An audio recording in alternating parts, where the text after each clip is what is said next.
একবার কি রান্না খেয়ে, ও আমার হাতে শাহী সবজি ছিল সেদিন, ওইটা খেয়ে সে এত ইমপ্রেস হয়েছে যে আমাকে একটা আংটি কিনে দিয়েছে। আরেকটা আছে নোনা ইলিশ, কে বলে বলছো না? ও আচ্ছা, নোনা ইলিশ কেনা ভুলে যাই। এটা খুব পছন্দ করে তোমার রান্নাটা। ওটা খেয়ে আমাকে এই আংটিটা কিনে দিয়েছে। হ্যাঁ আপু মানে আপনি তো আসলে আপনাকে ভাইয়া ভালোবেসে বিয়ে করেছে, আপনি বলেছেন আপনার বইয়ের দোকানে। আসলে এই যে ভালোবাসাটা, হ্যাঁ, এটা কখনো প্রকাশ করে আপনার কাছে আসলে বাসায়?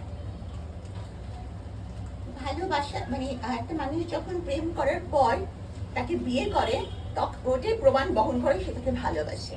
নাহলে আজকালকার প্রেম তো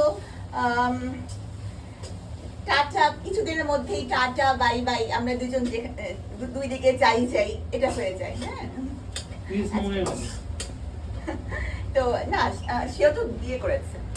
যাই হোক, তো এরকম প্রেম খুবই দেখা যায় যে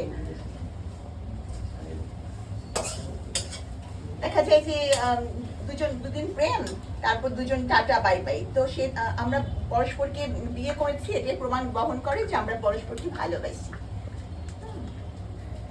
ভাইয়ার মুখে কবে আই লাভ ইউ শুনেছেন শেষ? শেষ মানে শেষবারের মতো, মানে আজকে সকালে সে যখন হাঁসটা পাঠিয়েছে তখন একবার বলেছে। কি বলছে একটু শুনতে চাই, সে আগের অর্ডার বলে যে তুমি তো বলো আমি নাকি তোমাকে ভালোবাসি না, তোমাকে রাজহাঁস পাঠাই দিলাম, এখন দেখো আমি তোমাকে কত ভালোবাসি। আজকে ভাইয়ার জন্য এবং আপনার বাসায় যে আর্জেন্টিনা খেলা সবার জন্য রান্না করছেন তারপর? হ্যাঁ, আমার বাসায় আলহামদুলিল্লাহ সবসময় অন্তত 10 জন মানুষ একসাথে খাওয়া দাওয়া করে। প্রিয়াঙ্কা একটু পানি দাও তো। প্রিয়াঙ্কা পানি। আপনি নিজেই পারবেন আপু? হ্যাঁ নিজে একটু